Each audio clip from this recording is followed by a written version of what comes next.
नमस्कार. आज आपल्या सगळ्यांना अचानक बोलवून एक आनंदाची बातमी देऊ इच्छिते की रत्नागिरी नगर परिषदेसाठी सन्माननीय पालकमंत्री उदयजी सामंतसाहेब आणि लांजा राजापूरचे आमदार किरणजी सामंतसाहेब यांच्या माध्यमातून 27 कोटीचा निधी, वैशिष्ट्यपूर्ण निधी 27 कोटीचा प्राप्त झालेला आहे आणि त्यामुळे अतिशय चांगल्या प्रकारे रत्नागिरीमध्ये आम्ही आता विकास करू शकणार आहोत. रत्नागिरीचा सर्वतोपरी विकास व्हावा यासाठी सन्माननीय पालकमंत्र्यांची नियमित धडपड चालू असते आणि त्यासाठी ते कधीही निधीची कमतरता भासू देत नाही आहेत. आम्ही जे प्रोजेक्ट त्यांच्याकडे घेऊन जातो आहे ते लगेच ते चांगल्या प्रकारे मान्य करतायत आणि त्यासाठी चांगल्या प्रकारे निधीही उपलब्ध करून देत आहेत. रत्नागिरी शहरामध्ये आठवडा बाजार इथे जे आपलं शॉपिंग सेंटर आहे ते अद्ययावत शॉपिंग सेंटर व्हावं, कारण मेन बाजारपेठेमध्ये असलेलं ते शॉपिंग सेंटर आहे आणि त्याच्यासाठी जवळजवळ वर्षाच्या आधीच एक चांगला प्लॅन तयार झालेला होता आणि तो शासनाकडे गेलेला होता. त्यालाही साहेबांच्या माध्यमातून, साहेबांच्या प्रयत्नातून 7 कोटीचा निधी प्राप्त झालेला आहे. त्यामुळे एक चांगलं अद्ययावत शॉपिंग सेंटर आपण आठवडा बाजारच्या इथे करू शकणार आहोत. त्याचप्रमाणे रत्नागिरी नगर परिषदेमधले जे नाले आहेत, गटार आहेत, आपण जर बघितलं पावसाळ्यामध्ये अनेक ठिकाणी पाणी भरत होतं आणि त्याचा कायमचा निचरा होण्यासाठी प्रयत्न आमचे चालू होते.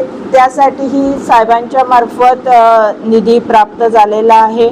म्हणजे जवळजवळ 5,70,00,000 इतका निधी त्यासाठी, म्हणजे प्रभाग 1 पासून 16 पर्यंत जे नाले रस्त्यालगतचे आहेत ते दुरुस्त करण्यासाठी किंवा जे पूल आहेत तिथे छोटे पूल ते दुरुस्त करण्यासाठी निधी साहेबांच्या माध्यमातून प्राप्त झालेला आहे. नंतर 14,30,00,000 इतका निधी आपली ही जी मुख्य प्रशासकीय इमारत आहे त्याच्यासाठी, त्यापैकी 4,80,00,000 हा निधी आपल्या या मुख्य प्रशासकीय इमारतीमधली जी कामं राहिलेली आहेत ती कामं करण्यासाठी, नंतर इथे ज्या सुविधा निर्माण करायच्या आहेत, मग आम्हाला जनरेटर असू दे, ज्या वेगवेगळ्या सुविधा इथे करायच्या आहेत त्याच्यासाठी सुद्धा निधी प्राप्त झालेला आहे.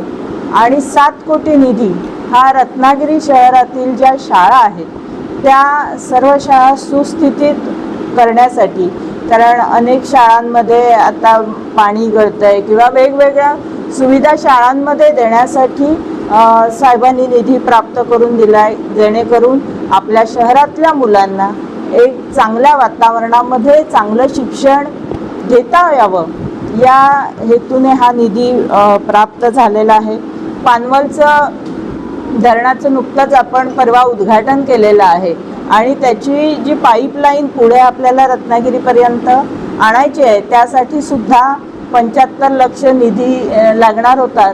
त्याचीही पूर्तता साहेबांच्या माध्यमातून झालेली आहे आणि ही सगळी कामं लवकरच आत्ता प्रस्तावित आम्ही ती केलेली होती ती मार्गी लागणार आहेत आणि चांगल्या प्रकारे आपल्या शहराचा विकास होणार आहे. जरी आमच्या नगर परिषद फंडामध्ये काही नसलं तरी हा जो वैशिष्ट्यपूर्ण निधी आला आहे त्याच्यामुळे या शहराचा विकास न थांबता जलद गतीने विकास होणार आहे आणि चांगल्या प्रकारे आपण शहरातील जनतेला चांगल्या सोयीसुविधा या माध्यमातून देऊ शकतो. अतिशय चांगलं म्हणून या निमित्ताने आपल्या महाराष्ट्र राज्याचे मुख्यमंत्री देवेंद्रजी फडणवीस साहेब, उपमुख्यमंत्री आणि नगरविकास मंत्री एकनाथजी शिंदे साहेब, आपले पालकमंत्री उदयजी सामंतसाहेब, त्याचप्रमाणे किरणजी सामंतसाहेब यांचे आम्ही सर्वजण आभार मानतो, कारण या सगळ्यांमुळे आम्हाला हा निधी प्राप्त झाला आहे आणि नक्कीच चांगल्या प्रकारे आम्ही सर्वजण त्याचं नियोजन करून या शहराचा चांगल्या प्रकारे विकास करू, या माध्यमातून चांगल्या प्रकारे जनतेला सेवा देऊ अशी ग्वाही त्यांना देते. निधी आणण्यावरून